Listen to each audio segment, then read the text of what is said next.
신약성경 마태복음 9장 9절에서 13절까지의 말씀 찾으셨습니까? 신약성경 마태복음 9장 9절에서 13절까지의 말씀 우리 함께 한 목소리로 같이 봉독하겠습니다. 예수께서 그것을 떠나 지나가시다가 마타랴 하는 사람이 세관에 앉아 있는 것을 보시고 이르시되 나를 따르라 하시니 일어나 따르니라. 예수께서 마태의 집에서 앉아 음식을 잡수실 때에 많은 세리와 주인들이 와서 예수와 그의 제자들과 함께 앉았더니 바리새인들이 보고 그의 제자들에게 이르되 어찌하여 너희 선생은 세리와 주인들과 함께 잡수시느냐. 예수께서 들으시고 이르시되 건강한 자에게는 의사가 쓸데없고 병든 자에게야 쓸데있느니라. 너희는 가서 내가 긍휼을 원하고 제사를 원하지 아니하노라 하신 뜻이 무엇인지 배우라. 나는 의인을 부르러 온 것이 아니요 주인을 부르러 왔노라 하시니라. 아멘. 들으신 예물을 위해서 기도하겠습니다. 하나님, 주의 백성들이 주님을 예배하며 귀한 예물을 봉헌에 올려드렸습니다. 마음을 다하고 뜻을 다하고 정성을 다하여 하나님께 올려드리는 이 예물 하나님 흠양해 주시고 모든 것이 주께로부터 받음을 인정하고 분별한 손길 위에 하늘의 은혜와 은총이 있게 도와주옵소서. 어려운 시간 걸어가고 있는데 아버지, 이 시간 우리를 돌아보는 시간 되게 하시고 스스로를 돌아보며 경고히 내 영혼을 하나님께 세워가게 하시고 어려운 시간 어떻게 우리와 함께 하시고 동행하시는 하나님의 손길이 우리 가운데 풍성한가 경험하고 체험하는 우리 모두 되게 하여 주옵소서. 있어야 할 것 채우시고 필요한 것 우리 가운데 풍성케 하시는 아버지의 은혜 우리 모든 지체들에게 있게 하옵소서. 걸어가신 예수님의 이름으로 축복하고 기도하옵나이다. 아멘. 오늘 본문의 말씀을 가지고 종교와 사상이 아니라 은혜와 사랑입니다 라고 하는 제목으로 말씀을 나누도록 하겠습니다. 최근에 읽은 기사 가운데 이런 제목이 있었습니다. 개도 먹는 우물물 왜 못 먹나. 기사의 제목이 그래요. 그래서 제가 한편으로 웃기고 또 이 기사가 무엇인가 이렇게 살펴보니까 인도의 이야기였습니다. 인도는 국민의 80%가 힌두교를 믿는데 그 힌두교 속에는 사람의 신분을 나누는 가스트 제도가 강력한 힘을 발휘하고 있습니다. 그런데 가스트 제도의 그 최하층 신분이 불가촉 천민이라고 이야기하는데요. 이들은 힌두교를 믿는 사람들임에도 불구하고 힌두교 사원에 들어가지 못하고 학교에서는 선생님들이 이 신분에 속하는 아이들을 피하고 국민들을 도와야 할 경찰들도 이들을 괴롭히고 심지어 개들도 먹을 수 있는 우물물을 먹지 못하게 한답니다.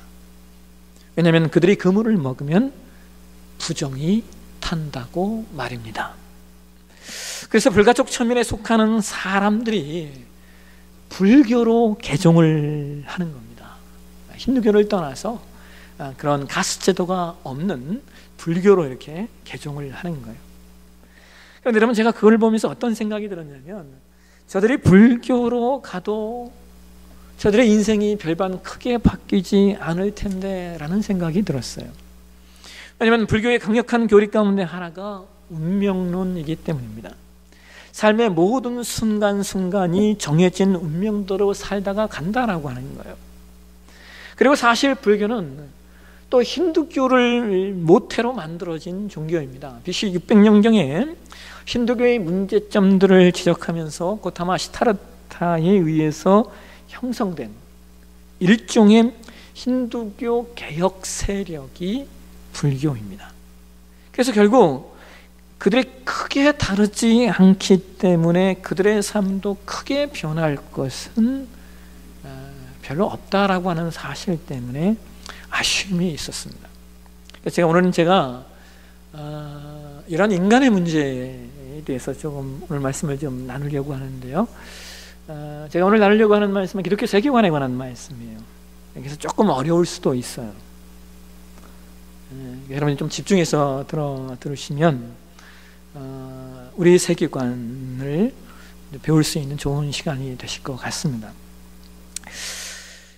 예전에도 한번 말씀을 드렸는데 사고하는 인간, 철학하는 인간이 반드시 갖게 되는 세 가지 질문이 있다라고 말씀을 드렸죠. 첫 번째 내용이 뭐였습니까? 인간은 어떤 존재이며 나는 누구인가? 라고 하는 질문이에요. 그 다음에 두 번째 질문은 인간과 이 세상이 당면한 하고 있는 문제가 무엇인가? 라고 하는 거예요. 우리의 프로블럼, 문제가 뭐냐? 라고 하는 질문이고요. 그 다음에 세 번째 질문은 그러면 이 문제에 대한 해결책이 무엇이고 그래서 나는 무엇을 해야만 하는가 하는 질문입니다. 세상의 어떤 종교이든 그리고 세상의 모든 철학은 이 세 가지 질문을 통하여 형성이 돼요. 그런데 여기에 하나가 더 있습니다. 또 하나의 질문이 뭐냐면 우주의 기원과 세상의 기원이 어떻게 되고 그 구조는 무엇인가 라고 하는 질문입니다. 그래서 이 세상의 모든 종교와 세상의 모든 철학은 이러한 질문 속에 질문들에 대하여 답을 주려고 하면서 형성이 됩니다. 그래서 서론에 말씀드렸던 힌두교는 인간 세상에 나타나는 고통과 행복과 선과 악한 것들은 모두 우주의 중심에 존재하는 브라만이라는 진리의 투영이다라고 말해요. 힌두교는 우주의 중심을 브라만이라고 얘기해요. 그들은 그렇게 호칭을 해요. 그 다음에 인간 내면의 어떤 인격적인 근본 원리는 그들은 아트만이라고 이야기합니다. 그래서 브라만과 아트만이 힌두교의 가장 핵심 교리인데요. 그러나 어쨌든 그들은 브라만을 통하여서 만물을 이야기합니다. 그런데 그 브라만 안에는 고통과 행복과 선과 악의 개념이 그들은 없다고 말해요. 다만 그것이 인간 세상에 투영되면서 인간이 그것들을 어떤 것들은 고통으로, 어떤 것들은 행복으로, 어떤 것들은 선으로, 어떤 것은 악으로 느끼는 것뿐이라고 그들은 말합니다. 그래서 그러한 인간의 감정들을 그들은 뭐라고 말하냐? 다 허상이라고 말합니다. 허상. 그렇기 때문에 그러한 가짜 느낌 속에 속지 말고 모든 것들이 허상이라는 것을 깨닫고 브라만 안으로 들어와서 브라만 안에 자신을 일치시키는, 이걸 그들은 모라일체라고 말하는데요. 그런 모라일체에 이를 때 비로소 해탈에 이른다라고 말합니다. 그래서 힌두교의 핵심 교리는 무상무념이에요. 무상무념. 근데 불교도 사실은 크게 다르지 않아요. 왜냐하면 아까 말씀드렸듯이 불교가 힌두교의 개혁 세력으로 등장했기 때문입니다. 그래서 불교도 인간이 인간의 고통에서 벗어나기 위해서는 스스로 대오각성해야 된다. 즉 크게 깨달아야 하고, 그 다음에 견성오도해야 한다. 즉 인간의 본성을 깨달으면서 번뇌를 해탈하고 부처의 지혜를 깨달아야 된다라고 말합니다. 그런데 불교 역시 결국에 무엇으로 가냐면 여러분 반야심경이라고 들어보셨죠? 마하빈야, 바라밀다, 세즉시공, 공즉시생 이렇게 나오는. 근데 이 불교인들이 그렇게 연부를 내는 이 반야심경의 핵심적인 내용이 뭐냐? 다른 게 아니에요. 세상의 모든 형상은 공이라는 게 공. 그러니까 세상의 모든 형상은 허상이라는 것을 깨달아야 비로소 뭐에서 벗어날 수 있다? 그들은 고통에서 벗어날 수 있다라고 말합니다. 그래서 불교나 힌두교나 모두 인간의 구원, 그러니까 우리가 말하는 인간의 구원, 인간이 고통과 고난의 문제에서 해결될 수 있는 방법이 뭐냐? 세상의 모든 만물이 허상이라는 것을 깨닫는 깨달음으로 성취된다. 그런 말하는 거예요. 이게 불교의 핵심 교리입니다. 근데 여러분 한번 생각해 보세요. 인간의 문제가 인간의 깨달음에 의해서 해결이 되면 얼마나 좋을까요? 우리가 겪는 모든 악과 고통이 다 허상이라는 것만 깨달으면 인간이 그들식으로 말하는 해탈, 우리식으로 말하는 구원에 이룰 수 있을까요? 그 다음에 또 하나, 인간이 어떻게 존재하고 인간의 문제가 무엇이며 그래서 인간이 무엇을 해야만 하는가에 대한 질문에 대하여 답을 주려고 했던 것이 자연주의라고 하는 사상입니다. 아까는 종교였다면 이제는 뭐가 나오는 거예요? 사상, 이데올로기가 나오는 겁니다. 이전에 대부분의 종교는 물질을 하찮게 여겼습니다. 아까 말씀드렸던 힌두교나 불교에서 또 보게 되었듯이 눈에 보이는 모든 물질은 허상이기 때문에 그 종교의 영역에서는 물질을 하찮게 여기는, 물질을 부정하는 속성들이 갖고 있는 겁니다. 그런데 이러한 그 세계관에서 벗어나서 세상의 모든 것을 물질로 해석하는 새로운 세계관이 탄생하는데요, 그게 이데올로기라는 거예요. 그것을 우리는 자연주의라고 표현합니다. 근데 저는 이 자연주의를 뭐라고 설명을 하냐면, 인간이 물질로 인하여서 스스로 신이 되려고 하는 사상이다라고 저는 이야기를 합니다. 인간 스스로가 신이 되려고 하는 자연주의는 그 이전에 종교가 가졌던 초월의 영역과 초월적인 존재를 인정하지 않습니다. 그래서 세상 모든 만물들을 다 물질로만 바라봅니다. 이전에 종교의 영역에서는 모든 것을 초월적이고 모든 것을 신비적이고 모든 것을 영적으로만 해석하는 면이 있어서 문제였다면, 이 물질 중심의 자연주의는 모든 것에 초월적이고 영적인 것은 다 배제한 채 사람의 눈으로 보이는 것만 믿고 따르고 신봉하려는 일종의 또 다른 종교입니다. 그러면 이렇게 모든 것을 물질의 내용으로만 해석하는 자연주의가 인간의 문제를 어떻게 해결할 것인가? 그들은 그것이 인간의 이성과 그 다음에 문명의 발전을 통하여 이루어진다라고 말합니다. 그러니까 인간의 이성이 각성되고 개발되고 더 높은 수준으로 올라가고 그 다음에 과학 문명이 더욱더 발전되면 거기에 초월적 존재가 개입해서 도움을 준다거나 혹은 초월적 존재가 역사를 운행한다고 하는 그런 말을 말할 것이 없다는 거예요. 그러한 것들은 어리석은 자들의 맹신일 뿐이다 라는 겁니다. 그래서 물질 중심의 자연주의는 인간이 인간의 힘으로 우리가 말하는 천국, 그들의 말로는 유토피아, 즉 낙원을 만들 수 있다라고 말합니다. 그러니까 이것은 다른 말로 하면 예전에 신이 했던 영역을 인간이 할 수 있다라고 말하는 것이기 때문에 제가 아까 그래서 뭐라고 얘기했어요? 인간이 스스로 신이 되고자 하는 사상이라고 말하는 겁니다. 인간이 당면한 문제는 인간의 이성과 인간의 그 과학이 발전되지 않았기 때문이지, 인간의 이성과 과학이 발달만 되면 인간 스스로가 인간 문제를 해결할 수 있다는 겁니다. 사실 이러한 의식에, 이러한 이데올로기에, 이러한 사상에 이제 불을 당긴 것이 뭐냐면 진화론입니다. 진화론은 초월적인 신적 존재가 있을 자리가 없습니다.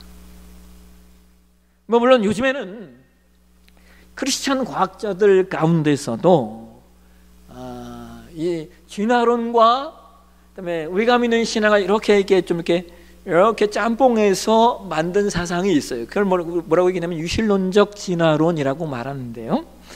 유실론적 진화론도 여러 가지 내용이 있는데 그 중에 하나, 보편적으로 여러분 과학자들이 그 우주 만물의 창조의 기원을 뭐라고 얘기합니까? 빅뱅이라고 얘기하잖아요. 빅뱅. 그래서 이 유실론적 진화론자는 무슨 얘기를 하냐면 이런 얘기를 해요. 빅뱅이 하나님의 창조의 섭리였다라고 얘기를 합니다. 그러니까 하나님의 빅뱅과 진화를 통하여 우주 만물을 이끌어 가시도록 섭리하셨다라고 유신론적 진화론자들이 얘기해요. 근데 이 유신론적 진화론이 어떤 문제가 있냐면, 그러면 창세기 1장에서 3장을 어떻게 해석할 것이냐의 문제가 있어요. 왜냐하면 빅뱅을 통하여 인간이 진화한 게 하나님의 섭리라면 창세기 1장이 1, 2, 3장이 이야기하는 아담과 그다음에 인간 타락의 문제를 어떻게 해석할 것이냐에 답이 없는 겁니다. 어쨌든 진화론은 현실적으로 물질 중심의 자연주의를 득세하게 하고, 반면에 종교의 영역, 특별히 이 진화론으로 말미암아 가장 큰 피해를 입은 것은 기독교회입니다. 왜냐하면 세상에 많은 종교들이 있지만 세상의 많은 종교들은 우주 만물의 기원과 구조를 설명하는 종교가 거의 없죠. 그런데 기독교만큼은 이것을 하고 있기 때문입니다. 그러니까 여러분, 우리가 잘 보시면 세상에 인간이 신이 되고자 하는 자연주의의 가장 핵심적인 대적자는 사실은 기독교입니다. 다른 종교는 그 부분에 대해서 대적하지도 않고 이론을 제기하지도 않아요.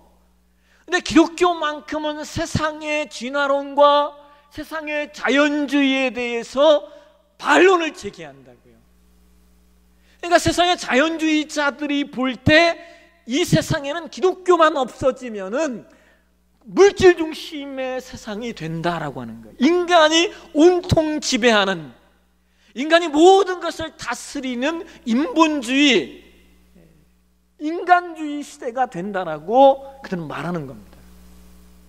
그러니까 여러분, 오늘날 저와 여러분이 살아가는 이 세대, 이 시대의 사고와 정신이 커질수록요, 앞으로 가면 갈수록 기독교는 어려워질 거예요. 우리의 후손들, 여러분의 자녀들은요, 그나마 지금 이 세대, 우리가 지나가는 이 세대는 조금 더 나아요. 그들과 비교해서. 그래서 우리가 우리의 후손들을요, 여러분, 기독교 세계관이라고 하는 내용으로 무장시키지 않으면 어떻게 이 세상에 대하여 변증을 해내고, 어떻게 이 세상이 우리와 다른가를 설명할 수 있고, 그래서 어떻게 내가 기독교 신앙을 지켜갈 것인가, 기독교 세계관이 아니면 답이 없습니다.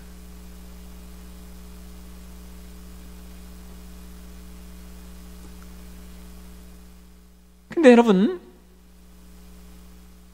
이렇게 인간의 이성으로, 그리고 인간 스스로가 발달시킨 과학으로 인간이 유토피아를 만들 수 있다고 해서 발전한 것이 인간 중심의 자연주의라고 하는 또 다른 형태의 종교인데, 그런데 이러한 인간의 생각의 정점에서 나온 것이 뭐냐? 그러니까 이러한 이 사고의 정점에서 만들어진 이데올로기가 뭐냐? 그것이 바로 공산주의입니다. 공산주의는 19세기 중반에 카를 마르크스의 주창이 되었던 사상인데요, 공산주의 사상을 연 카를 마르크스에게 가장 큰 영향을 미친 사람들이 누구냐? 두 사람이 있어요.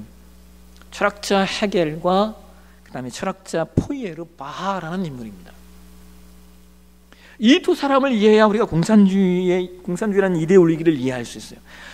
철학자 헤겔은 변증법의 대가라고 말하죠. 그의 변증법을 우리는 정반합의 원리라고 얘기해요. 어떤 이론이 나오면 그건 정이에요. 근데 그 이론에, 그 사상에 반대되는 논리가 나오죠. 그게 반이에요. 그래서 이 정과 이 반이 뭐 하는 거예요? 약점과 결점, 부족한 점들을 털어내고 장점만 하나로 합해져서 합을 이룬다. 이게 정반합의 원리예요. 그러니까 세상이 이 정반합의 원리로 발전해 갈 수 있다라고 하는 것이 헤겔의 변증법이에요. 근데 여러분, 해겔의 변증법의 약점이 뭔지 아십니까? 해겔의 이 변증법에 의하면요, 세상에 진리는 없는 거예요. 그렇잖아요. 예. 모든 논리는 다 뭐가 있어요? 뭐가 나오면 부족한 게 있는 거니까. 그래서 그 부족한 것들을 해결하고 메꿔가는 형태로 발전한다라고 하는 것이 해겔의 논리이기 때문에 이 자리에 진리의 문제가 들어갈 곳이 없는 거예요. 해겔은 진리는 없다라고 그래서 얘기할 수 있는 겁니다. 이 내용을 마르크스가 그대로 답습을 해요. 그러니까 그대로 받아들여요. 그 다음에 포이에르바하라고 하는 인물은, 이 포이에르바하가 했던 유명한 말이 있어요. 여기 나와 있어요. Human is what he is. It. 발음도 어렵네. 무슨 말이냐? 직역하면 인간은 그가 먹는 것입니다 라는 말인데, 이게 뭐냐면 인간은 전부 먹고 살기 위해서 존재하는 존재라는 거예요. 인간은. 여러분, 따지고 보면 그렇잖아요. 인간은 끊임없이 먹어야 되는 존재 아닙니까? 그리고 그 먹기 위해서 일해야 되고, 먹기 위해서 뺏어야 되고, 먹기 위해서 뭔가를 해야 하는 존재예요. 그래서 이 포이에르바하가 뭐라고 얘기냐면, 먹기 위해서 인간이 노력해야 하는데, 인간이 먹기 위해서 수고는 하지 않고, 포이에르바하가 뭐라고 얘기했냐면요, 신에게 도와달라고 한다는 거예요. 이 사람이 뭐라고 하냐면요, 그건 게으른 거다. 신에게 도와달라고 할 시간에 열심히 일해라라고 얘기합니다. 그래서 바하가 뭐라고 말하냐면요, 종교는 민중의 악이다라고 이야기를 해요. 마르크스는 이렇게 변증법의 대가인 해겔과 철저한 물질주의자였던 바하의 영향을 받으면서 그가 형성한 것이 정반합의 원리에서 역사는 경제와 계급의 정반합에 의해 발전된다라고 이야기해요. 역사가 그렇게 발전된대요. 또한 마르크스가 생각해 보니까 자신의 사고가 이 세상 가운데 이 세상을 점령하려면 뭐가 또 없어져야 돼요? 종교가 없어져야 되는 거예요. 무슨 얘기를 합니까? 종교는 인민의 아편이다 라고 얘기를 해야 하는 겁니다. 마르크스는 인간의 문제를 가난과 계급의 갈등으로 보았어요. 그래서 그는 인간의 계급을 부르주아와 프롤레타리아로 구분을 해요. 근데 여러분과 제가 기억하시다시피, 여러분, 자본주의의 약점이 뭡니까? 자본주의의 약점은 가진 자가 더욱더 잘 살게 되고, 갖지 못하는 자는 더욱더 약해질 수 있다는 약점을 가져요. 그래서 여러분, 보편적으로 잘 사는 나라들의 맹점이 뭡니까? 예? 뭐가요? 잘 사는 사람은 확 살자고, 못 사는 사람은 확 못 사는 거예요. 이게 문제점인 거예요. 그러니까 이것이 가고 가다 보면 어떤 문제가 생겨요? 10%는 잘 사는데 90%는 그 10%를 위해 일해야 되는 상황이 되는 거예요. 더 가다 보면 뭐요? 1%를 위해 일하는 이런 자본주의 문제점들이 생긴다라고 말하면서, 이 자본주의 문제점을 가져오면서 칼 마르크스가 뭐라고 얘기해요? 이걸 깨트려야 된다. 어떻게 깨트려야 됩니까? 혁명밖에 없다라고 이야기하는 겁니다. 그런데 여러분, 이제는 우리가 다 알고 있죠. 이제 공산주의 이데올로기 시대가 지났으니까 우리는 다 알아요. 공산주의의 결론이 어떠했는지. 공산주의가 계급을 깨트려야 된다고 말했는데 정작 계급이 깨졌습니까? 또 다른 계급이 생겨났을 뿐이죠. 공산당이라는 계급. 그리고 똑같이 잘 먹고 잘 살자고 했는데 똑같이 잘 먹고 잘 삽니까? 여러분, 쿠바나 리비아나 가까운 북한 보십시오. 잘 먹고 똑같이 잘 먹고 잘 산 게 아니라 똑같이 못 먹고 못 살게 되었어요. 왜 이런 일이 일어났습니까? 그들이 무엇을 간과하는 거예요? 그들이 인간은 죄인이다 라는 사실을 간과한 겁니다. 여러분, 죄인인 인간은 절대로 남을 위해 살 수 있는 존재가 아니에요. 인간에게는 누군가를 위해 희생하는 것은 둘째치고 손해보는 것도 싫어하죠. 여러분 어디가 손해보고 집에 돌아오고 여러분 밤잠이 안 오시잖아요. 이게 인간의 본성입니다.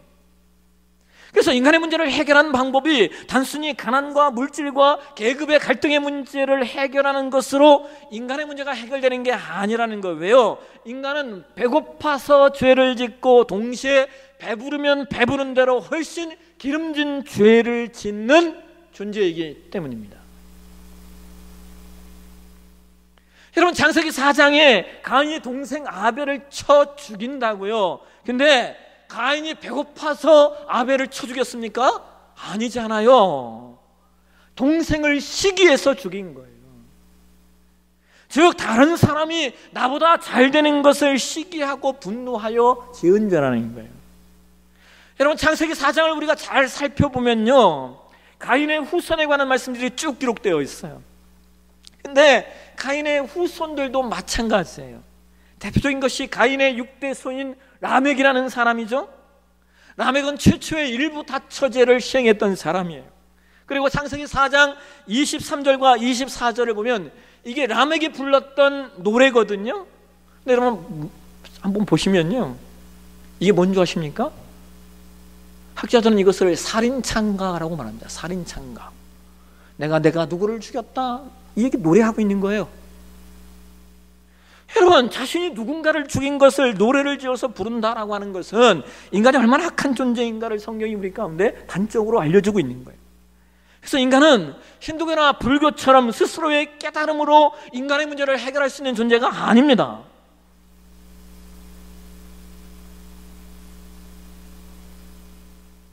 인간은 스스로 깨달을 수 있는 존재가 아니에요.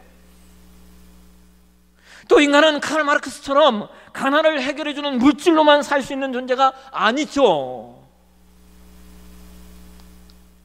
먹고 사는 문제가 해결되었다고 해서 여러분 죄의 문제가 해결되었습니까? 아니죠. 더욱 기가 막힌 죄를 짓잖아요. 그래서 여러분 오늘 본문의 성경이 이렇게 말하는 거예요. 오늘 저와 여러분이 봉독한 말씀은 예수님께서 제자들을 부르시는 장면인데 그 중에 누구를 부르셔요? 마태를 부르시는 장면이에요. 그런데 그 당시 마태의 직업은 세리였습니다.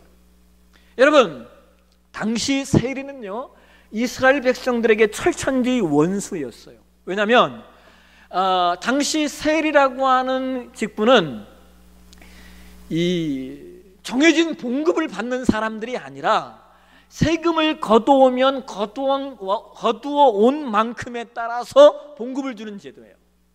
그러니까 많이 거두오면 거두올수록 많이 받는 거죠. 그러니까 여러분 그 당시 세관이 얼마나 악착같이 세금을 거뒀겠습니까? 그런데 그런 세리에게 예수님이 찾아가셔서 그를 제자로 부르셔요. 나를 따라 말씀하시고 그와 함께 앉아서 식사를 하셔요. 그러니까 그 똑같은 사람들이 몰려오는 거죠. 그래서 바리새인과 서기관들이 말하는 거예요. 너희 선생은 선생이라고 말하면서 어떻게 죄인과 세리와 앉아서 밥을 먹을 수 있냐? 그 말을 듣고 예수님 말씀하시는 거예요. 그러니까 마태복음 9장 12절과 13절 말씀을 현대어 성경으로 한번 보실까요? 아까 개역과 전판 읽었으니까 현대어 성경을 한번 보시죠. 같이 한번 읽겠습니다. 예수께서 이 말을 들으시고 대답하셨다. 의사는 건강한 사람에게 필요한 것이 아니라 병든 사람에게 필요하다. 너희는 가서 다음과 같은 말씀이 무슨 뜻인지를 배우라. 내가 바라는 것은 재물이 아니라 사랑이다. 나는 스스로 의인이라 칭하는 사람을 부르러 이 세상에 온 것이 아니라 죄 많은 사람들을 하나님께 돌아오게 하려고 이 세상에 온 것이다. 여러분 예수님께서 이 땅에 오신 목적을 뭐라고 말씀하고 계세요? 죄 많은 사람들을 하나님께 돌아오게 하려고 이 세상에 오셨대요. 이것은 인간이 하나님께로 돌아가려면 죄의 문제를 해결해야 되는데 인간이 스스로 죄의 문제를 해결할 수 없기 때문에 예수님이 이 땅에 오셨다는 거예요. 그래서 그렇게 죄의 문제가 인간이 해결되면 변화가 일어나는데 그 변화의 실제적인 내용이 뭡니까?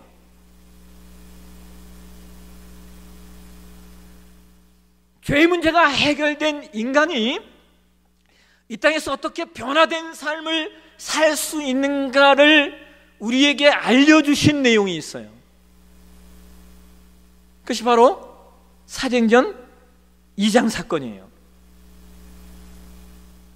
사도행전 2장 44절에서 47절 말씀 한번 보실까요? 같이 한번 읽겠습니다. 믿는 사람이 다 함께 있어 모든 물건을 서로 통용하고 또 재산과 소유를 팔아 각 사람의 필요를 따라 나눠주며 날마다 마음을 같이하여 성전에 모이기를 힘쓰고 집에서 떡을 떼며 기쁨과 순전한 마음으로 음식을 먹고 하나님을 찬미하며 또 온 백성에게 친송을 받으니 주께서 구원받는 사람을 날마다 더하게 하시니라. 여러분, 이 초대교회의 모습은요, 죄 문제가 해결된 인간이 어떤 모습으로 살아야 되고 어떻게 살아야 하는가를 하나님 나라의 한 모델로서 이 땅 가운데 보여주신 내용이에요. 이 초대교회의 모습은 하나님 나라의 구현입니다. 그래서 힌두교나 아까 말씀드렸던 힌두교나 불교가 추구했던 물질이 아무것도 아닌 것처럼 사는 삶이 지금 사도행전 2장에 기록되어 있는 거예요. 그죠? 그들이 자신의 것을 아까워하지 않고 내놓고 나누니까요. 또 마르크스가 주창했던 가난의 문제와 계급의 갈등이 해결된 것도 바로 여기에요. 왜요? 한 형제, 한 자매, 한 가족, 한 공동체로 살았으니까. 그런데 마르크스는 그걸 혁명으로 빼앗아야 된다라고 했던 것에 반하면 초대교회는 그것이 어떻게 이루어졌어요? 하나님의 사랑과 예수 그리스도의 은혜로 이루어진 겁니다. 하나님의 사랑과 예수 그리스도의 은혜가 임하니까, 그리고 성령의 충만함을 받으니까 그들이 하나님 나라를 지금 이 땅에서 구현해 내고 있다고요. 누구도 가난한 사람이 없고 누구도 못 먹는 사람이 없고 가졌다고 뻐기는 사람도 없고,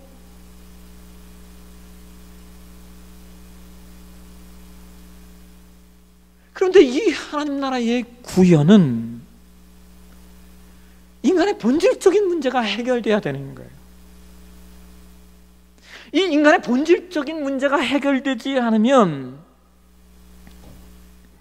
세상에 어떤 이론이 나와도, 세상에 어떤 종교가 나와도, 여러분 보세요. 공산주의 이론이 인간의 이성이 가장 극대화되어서 나온 사상이라고 말했지만 그 이론 때문에 얼마나 많은 사람이 죽어야 했습니까? 여러분, 이게 이해됐어요? 누군가를 잘 살게 하기 위해서 누군가를 죽여야 된다라고 하는 이 사상이 말입니다. 여러분, 말도 안 되는 사상이 어디 있어요?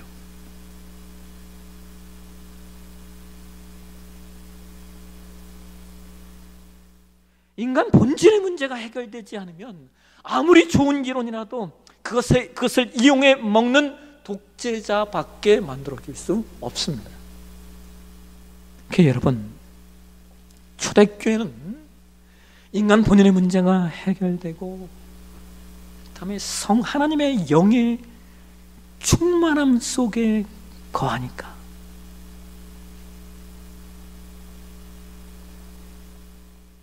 인간의 본연의 문제가 해결된 인간이 하나님의 사랑과 예수 그리스도의 은혜 안에 거하니까 그 어떤 것도 안 되는 일들을 해내는 거예요. 여러분, 우리가 지금 이 땅에서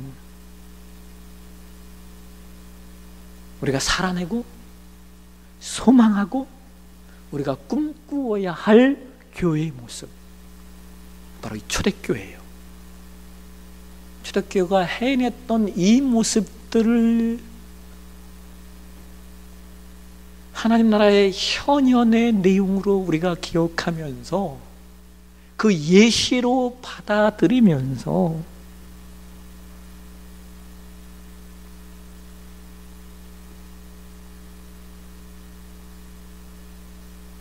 교회를 세워가는 겁니다.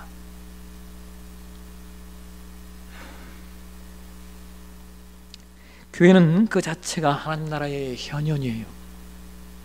그런데 그 하나님 나라의 현현을 어떻게 세워갈 것인가?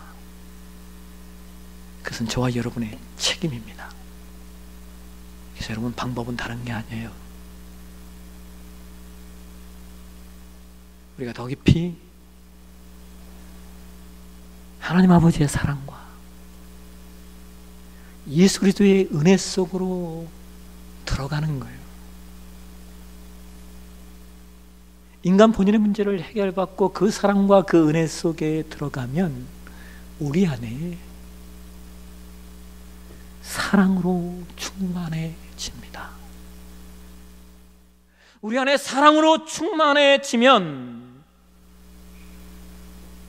우리 서로가 서로를 돌아보게 되고, 서로가 서로를 긍휼히 여기고, 때로 나의 것을 아낌없이 주고 싶은 마음이 일어나고, 이 공동체 안에 연약한 자를 볼 때마다 애통해하는 마음이 우리 안에 커지는 거예요. 이것이 하나님 나라의 현현입니다. 저와 여러분이 이 교회를 그런 공동체 만들어 가실 수 있게 주의 이름으로 축원합니다. 기도하겠습니다.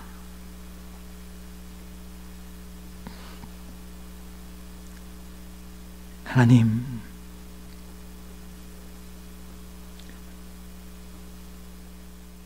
예수 그리스도의 은혜로 죄의 문제가 해결된 우리, 더욱더 하나님의 사랑 안에 거하게 하시고, 그래서 이 땅에 하나님께서 하나님 나라의 현현으로 보여주신 초대교회의 모습 바라보며 우리 서로 함께 지극히 사랑하고 지극히 섬기고 지극히 베풀고 지극히 사랑하며 사는 우리 모두 되게 하여 주옵소서. 세상 그 어떤 종교로도 안 되고 세상 그 어떤 사상으로도 안 된다라는 사실을 우리가 오늘 말씀을 통해 다시 확인합니다. 교회가 인간이 할 수 없는 것들, 이 땅 가운데 실현시켜갈 수 있는 지혜와 믿음과 동기와 그 애씀과 그 헌신, 우리 네프사랑의 교회 가운데 있게 하여 주셔서 우리가 주님 하나님 나라를 이 땅 가운데 실현하며 살게 도와 주옵소서. 거룩하신 예수님의 이름으로 기도하옵나이다. 아멘.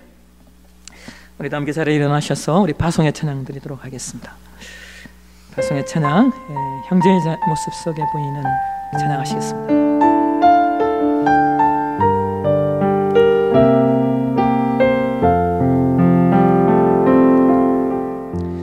형제의 모습 속에 보이는 하나님 영상 아름다워라.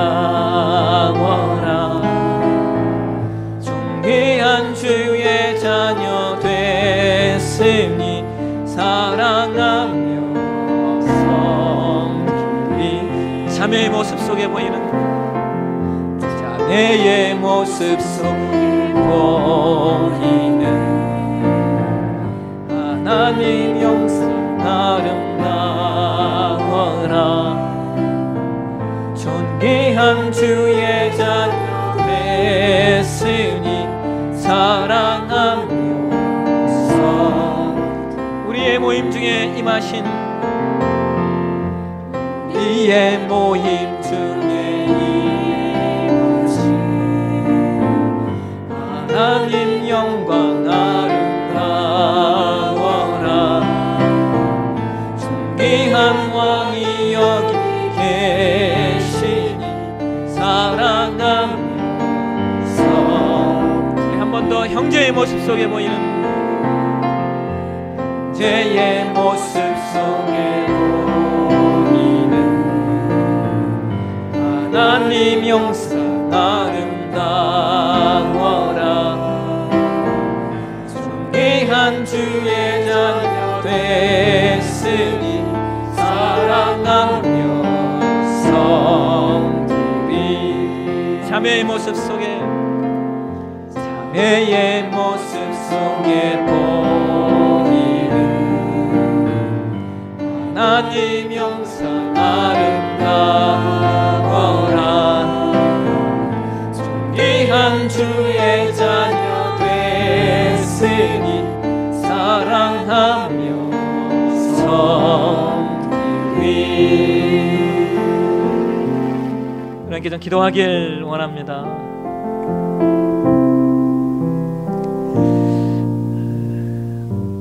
여러분, 하나님께서 우리를 교회로 부르셨다라고 하는 것은 하나님의 사랑과 하나님의 은혜 가운데 거하면서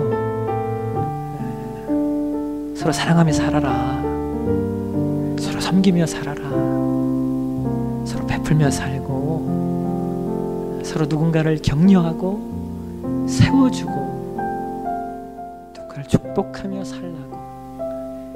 우리가 앞으로 가게 될 하나님 나라의 그 모습을 이 땅에서 좀 한번 살아보라고 하나님 우리를 교회로 부르셨어요. 그래서 우리는 가게 될 하나님 나라 바라보면서 이 땅에서 그 삶 살아내는 것이 교회의 존재 목적입니다. 함께 좀 기도하며 나아가실 때, 하나님 더 사랑하게 도와주십시오. 더 베풀 수 있게 하시고, 더 이해하게 하시고, 더 섬기게 하시고, 더 격려하게 하시고,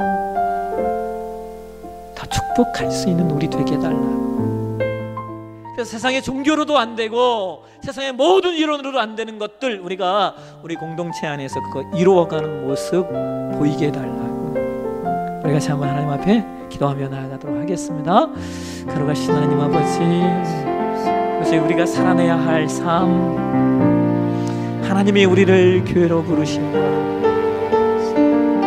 아버지, 초대교회처럼 하나님 나라의 현현의 모습을 살아내라고 우리를 교회로 부르셨다는 사실 우리가 기억하게 하시고, 이 땅을 사는 동안 주님, 우리 더 많이 사랑하게 하시고, 더 많이 섬기게 하시고, 더 많이 나누게 하시고, 더 많이 함께하게 하시고, 더 많이 이해하게 하시고, 더 많이 돕게 하시고, 더 많이 격려하게 하시고, 더 많이 축복하게 해주옵소서. 그래서 우리 공동체가 하나님 나라를 이 땅에서 현현시킨 그 사랑의 공동체 되어질 수 있도록 하나님 우리를 붙잡아 주시고 우리를 인도해 주시옵소서.